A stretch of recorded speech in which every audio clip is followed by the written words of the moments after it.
తాకట్లో ఉన్న మీ బంగారాన్ని విడిపించి ఆ రోజు ఆన్లైన్ రేటుకి కొంటాం. Sharma gold company.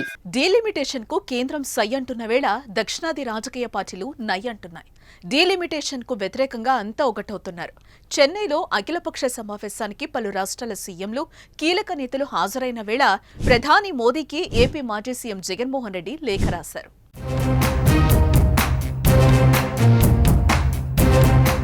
వచ్చే ఏడాది జరగబోయే డీలిమిటేషన్ ప్రక్రియపై దక్షిణాది రాష్ట్రాలు ఆందోళనకు గురవుతున్నాయి. డీలిమిటేషన్ వల్ల ఉత్తరాది రాష్ట్రాల్లో లోక్సభ స్థానాలు పెరుగుతాయని, దక్షిణాది రాష్ట్రాలకు తీరని అన్యాయం జరుగుతుందని రాజకీయ పార్టీలు భావిస్తున్నాయి.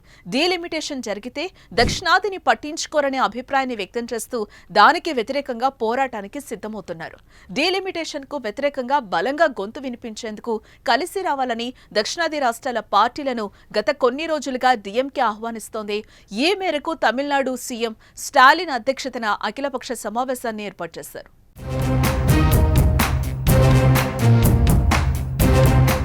తెలంగాణ సీఎం రేవంత్ రెడ్డి, కేరళ సీఎం పినరయి విజయన్, కర్ణాటక ఉప ముఖ్యమంత్రి DK Shivakumar, TPCC chief Mahesh Kumar Goud, BRS working president కేటీఆర్తో పాటు పలువురు నేతలు హాజరయ్యారు.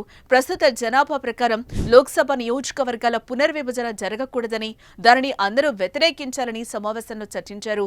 చెన్నై సమావేశం ద్వారా ఒక నిర్ణయం తీసుకుని భవిష్యత్తులో ఒక కూటమిగా నిలిచి ఈ అన్యాయాన్ని సమిష్టిగా ఎదుర్కోనున్నాయి.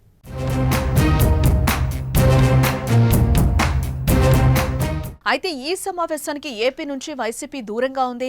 కానీ మోదీకి మాత్రం జగన్ లేఖ రాశారు. డీలిమిటేషన్ కారణంగా పార్లమెంట్లో దక్షిణాది రాష్ట్రాల భాగస్వామ్యం ఖచ్చితంగా తగ్గుతుందని, అందుకే జనాభా లెక్కల ప్రకారం డీలిమిటేషన్ లేకుండా చూడాలని కోరుతున్నామని లేఖలో వైసీపీ అధినేత పేర్కొన్నారు.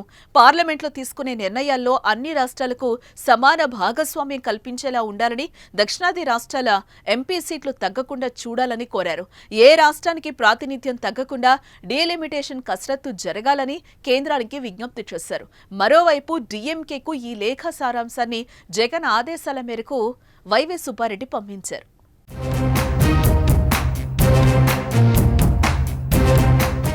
లోక్సభలో మొత్తం సీట్ల సంఖ్య 543.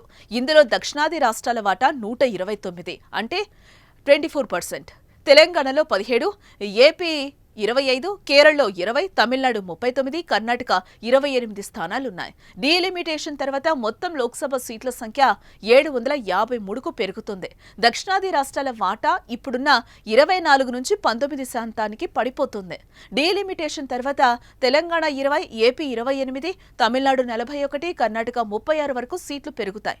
కేరళలో ఉన్న లోక్సభ నియోజకవర్గాల సంఖ్య 20 నుంచి 19కి పడిపోయే అవకాశం ఉంది. ఉత్తరాదితో పోల్చుకుంటే దక్షిణాది రాష్ట్రాల్లో జనాభా పరిమితంగా ఉంటుంది. ఇదే ప్రాతిపదికన కావటం వల్ల ఉత్తరప్రదేశ్, బీహార్, మధ్యప్రదేశ్ రాష్ట్రాల్లో లోక్సభ సీట్ల సంఖ్య పెరుగుతాయనేది ఆందోళన. ఈ పరిస్థితుల మధ్య కేంద్ర ప్రభుత్వం అనుసరిస్తున్న డీలిమిటేషన్ ప్రక్రియకు దక్షిణాది రాష్ట్రాలన్నింటినీ ఏకతాటిపైకి తీసుకుని రావటానికి స్టాలిన్ కృషి చేస్తున్నారు. దీంతో దక్షిణాది రాజకీయం ఆసక్తికరంగా మారుతోంది.